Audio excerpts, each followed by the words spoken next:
to welcome Dr. Modi. She will be telling us about some of her experiences and perspectives in pediatric psychology. This is part of our series of interviews with professionals who have been influential in the field. So Dr. Modi received her PhD from the University of Florida and is currently an assistant professor at the Center for Adherence and Self-Management in the Division of Behavioral Medicine and Clinical Psychology at Cincinnati Children's Hospital Medical Center. She is also the Associate Director of the O'Grady Pre-Doctoral Internship Program at CCHMC and co-directs a new onset seizure clinic. Her involvement in SPP has included serving on the JPP editorial board and serving on the SPP board as the APA Program Committee Chair.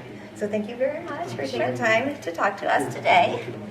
So I'd like to just start out kind of hearing your background in pediatric psychology, how you got your interest in this area. Sure.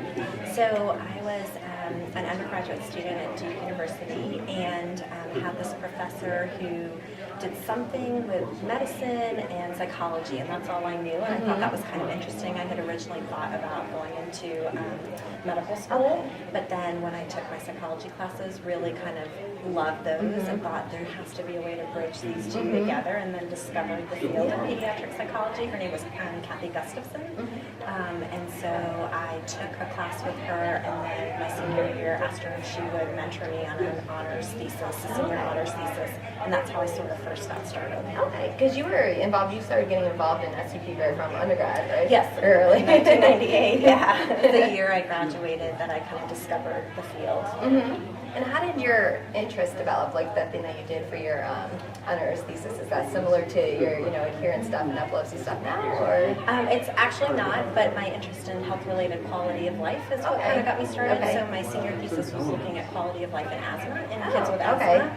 I didn't even know that's what the term was, right? Like I was so naive, and then learned about the way to measure it, because I just was interested in knowing how do kids feel about themselves and how their disease impacts how they feel. And so, I did that honors thesis and wound up working in the pulmonary clinic, so learned a lot about kids with asthma and cystic fibrosis, and that naturally led me to working with Dr. Alexandra Quitner at UF, because she was starting to develop quality of life measures in CF. And so it was kind of just a very nice fluid, transition into that world. So did you always know that quality of life was interesting to you, or how did you?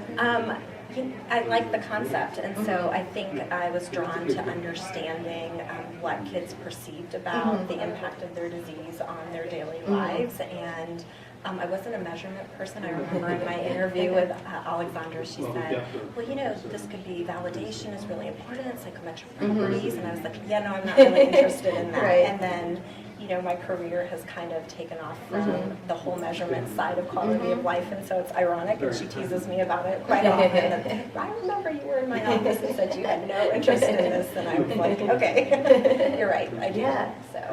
So do you have any advice for students who sort of, as they're developing their interest and sort of finding their niche in things? I think, follow your passion. I've always been interested in quality of life and then adherence as a construct, and it's unpredictable where your career will go, and I think some of it's just about the opportunities that come to you. So I've always liked those two constructs. I've applied them in different populations, and when I was a postdoc, Lori Stark introduced me to the director of our comprehensive epilepsy center, and he had come to her and said, I know my patients don't take their medicines. Do you have anybody who understands adherence or, does research in this area? And she basically kind of set up a meeting for the two of us, and I never in a million years thought epilepsy would be where I was supposed to be, but it was a very natural fit, and, there was not much done in the field, and I saw this really huge, wide open door for me to kind of take all the stuff that I learned and was passionate about and apply it to a different population and keep learning, And so I think students should sort of think about what can they stick with that they can continue to be passionate about, and to make sure that never say never, because not in a million years would I have thought I'd be working with epilepsy. Yeah, and you said that with the measure validation kinds of things too. I never thought I would be doing that. That's right. That's right. So what is it most valuable about your training as far as like the skills you actually use in your career? Like in graduate school? Or just, even throughout, earlier in your career? I think mentorship is really critical to early careers, and I am really fortunate that I've had people that have been excellent mentors along the way, and I've learned different things from each of them. I've learned, from Alexandra, a lot about measurement and a lot about work-life balance as a female psychologist who's a leader in the field. And then I've had, Lori Stark and Scott Powers and now Denny as a mentor, and I will always flourish from that type of mentorship. And I learned something different from each of them, and I think the research and the context of what we do, you need to know the content. But I think the way you do that and sort of the integrity with which you do it is what you learn from your mentors, and you pick up the things that you value and admire about them and try to figure out how that fits with who you are. And so kind of staying, this sounds very cheesy, but staying true to that is an important part of being successful, I think. Yeah. What is it? It just seems to be such a trend in pediatric psychology where mentoring is such a big focus and is so important. And what do you think it is about the field, or why it's that way? Compared to other fields? Yeah. I don't know. I think, we're probably one of the few fields that has the research and the clinical so embedded as a part of our training, right? Like medicine doesn't have as much of the research training, and a lot of other disciplines don't have as much of that. And everything that we learn comes from our graduate program, and everything is geared towards continued training, whether it's your internship or whether it's your postdoc. So the whole field is kind of geared towards that, but it's geared toward learning both, regardless of what you want to do. So you'll make decisions ultimately later in your career about whether you want to be a clinician or a researcher or try to have some balance, which I think is actually pretty hard to do. But you get mentorship in both directions all the way through, and I don't think that exists in every field.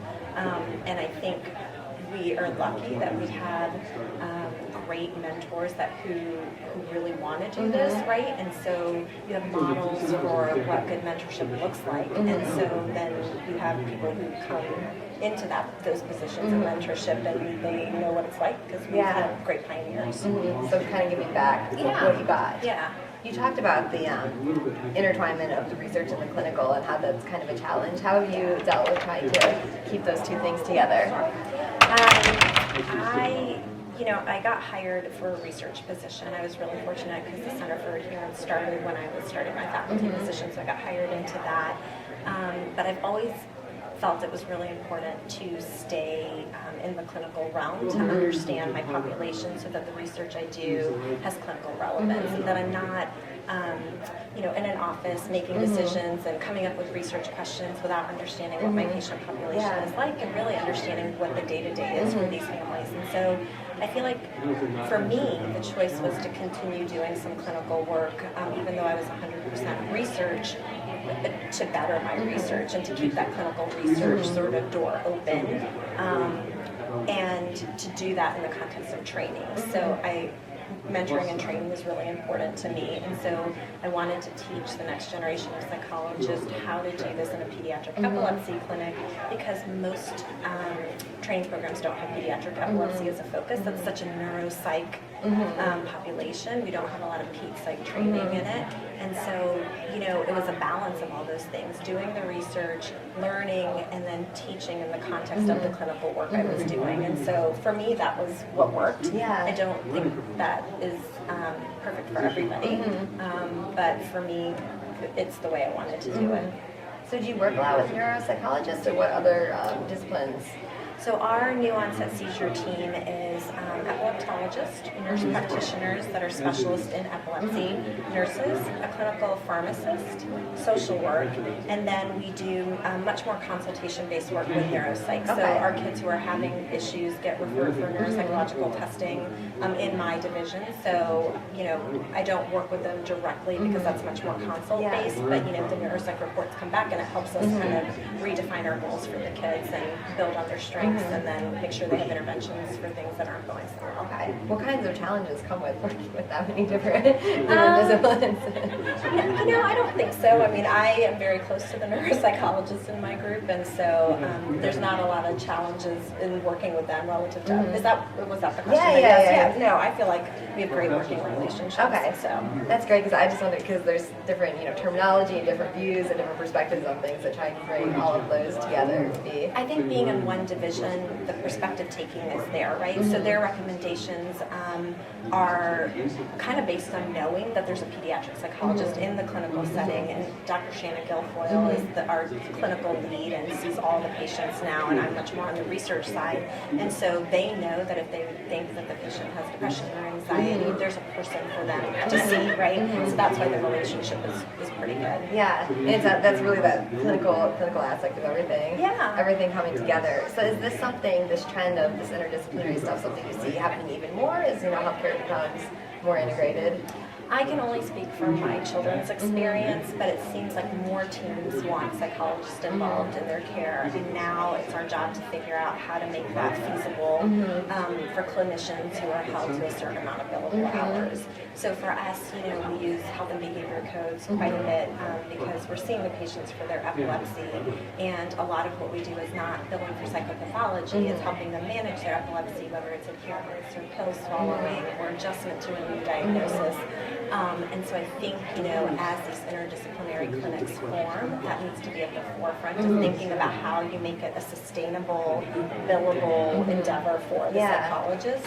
I know some clinics, just pay for the psychologist's time and they don't worry about the billable hours. So there's a lot of different models for how to do it, and each state is different, each clinic is different, each hospital is different. So but thinking about that very early in the process and putting teams together is really important. So maybe, there will be a way that sort of develops this into being the best as people start to figure it out and try different models and try different approaches. And if we have some models for success, right, then people can learn from what's worked and learn from what's not worked.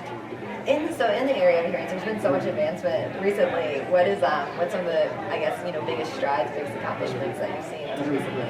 I mean, I think the technology advances have made it happen because now we are better at measuring it because we have electronic monitors or monitoring devices for so many different things. And I think now our interventions are being placed in homes that would have traditionally not had it, whether it's through Skype or phone-based or cell phone technology. And so I think where we were held back a little bit is that we didn't have objective measures of adherence to understand the extent of the problem. Now we do. And people have translated interventions to the face-to-face type of thing, which we're finding works well, but doesn't work for everybody. And so now there's many more research studies, and my colleagues doing a lot of those at the Adherence Center to test, how can we get intervention to people who wouldn't traditionally have it, whether that's Skype or whether that's text messaging interventions or something that's done kind of out in the outskirts. What are the challenges of, because it can be easier to do those things with expensive equipment when it's on grant funding and in the research realm, but how to, what are your ideas as far as transferring that to the clinical side? Yeah, my team and I have talked a lot about the new onset seizure team about whether we would incorporate MEMS caps into our the electronic monitors into routine care. And the question becomes, in diabetes, we know glucose monitors are downloaded at every visit. Why don't we have something translatable for other diseases? And can we get insurance companies to start covering that type of equipment potentially, but you have to show the benefit of it, right? You have to show that monitoring yields X, or that by monitoring we get interventions to people earlier, so there's less poor health outcomes, less hospitalizations, less whatever it's going to be down the road. Until we show that, I don't think we can convince the insurance companies. But if we had that data and we could show it, then I think these technology-based monitoring devices would be much more free-form and used in clinical care, standard clinical care. Where do you think the field is in that process as far as taking steps to getting to that point where we'll have a good case to make? I don't know. I mean, we have an Adherence Center clinical service where research is integrated into the clinical care part, and they use MEMS caps on the clinical side, but it's funded by the center. So I think think you have to start with people studying it to know it, and that requires funding. Again, without the data, I don't know where we are. I don't know how many people have tried to do that, and it's not been successful. And I don't have a sense of, I think people are starting to test it out, but I don't know how large scale it is right now in the field. Yeah, that would be a major stride. It's always so difficult, I think, trying to transfer that back over when you no longer have the big grants to fund that type of thing. That's exactly right. It's got to be sustainable. You can't start something and then not be able to kind of make sure that it keeps going on. I would hate to roll out MEMS caps for all our patients, and then, you know, after 3 years they're all expired, and then we're done. Right. And then what do you do? It's like that doesn't seem like a fair approach to you. So I think we have to be very thoughtful about, if we're going to implement things like this, can we make sure that we're implementing them for the long term? Yeah. And the logistics too, because you know, we've thought through, well, who would download them and who would look at the data and what would you do with the data. And another hand, people start looking at people's satisfaction with that, as far as like if patients would be satisfied with using those, you know, types of things, or be happy with that. Is that something that's been looked into to your knowledge? Or I don't know if satisfaction within the clinical realm has happened. I know that in the studies that I've done in kids with epilepsy, our families have appreciated the feedback loop. So when they see their MEMS data, they're like, oh, I didn't realize that they can see their own patterns and start to put things together a little bit, like, oh, we miss it every Wednesday night. Oh, every Wednesday soccer practice, you know, and we do intervention with those families around the barriers and problem solving. But it's always fun to watch a family go, oh, like I didn't realize, like it's so nice to have this data and to see it. So I think for a subset of families, that feedback would be very helpful. Yeah. So there's all, you kind of are balancing all of these balls at the same time. So what is your typical daily, you know, day at work, it seems like, with all these things going on? I don't know if I have a typical day at work. My days are filled with probably writing papers or grants, filled with supervision of our interns and trainees, a lot of administrative stuff with the internship program and our new onset seizure program, and then just probably meetings, which sounds kind of boring, but a lot of productive meetings too. We have mentoring meetings within the Adherence Center. We have, you know, colloquiums. So there's always things to be done and places to go. I don't tend to have a lot of free time in my day, but every day looks a little bit different. Keeps it interesting, keeps you on your toes. I'm always on my toes, always. Yeah. So is there a lot that goes in on that, on the backside, the other side of the internship process, as far as your guys' end of things? You know, for us, there's a lot of work involved, but it's a very rewarding experience for me and our current training director, who's Carrie Piazza Wagner. You know, we were both graduates of the internship program, so the investment's also probably a little bit different because we know the program kind of inside and out from both sides. And, you know, it takes a lot of, once you have the ball rolling, you're fine for the year, but as you think about prepping for the new class, you know, there's faculty changes, there's changes in rotations, and you have to put all these puzzle pieces together to make sure it works and to make sure that we're putting the interns in the best training experience as possible, that we're not, we have to balance like how many hours they're in clinics, how much time they have for note writing, and we take all of that into account. But, you know, sometimes when you're trying to put the schedules together, it's like, you know, this clinic can't be at the same time as this clinic, and so those two can't be on the same rotation, and it's like doing a big puzzle and trying to fit all the pieces together. And so it takes time to do that. It takes time to make sure everything for orientation's ready to go, and even just the logistics of computers, pagers, making sure their names are in our electronic medical records so they can start writing notes. And I think it's probably a lot more work than people realize. There's a lot more that goes into it. What do you think are important components for an internship, a good internship to have?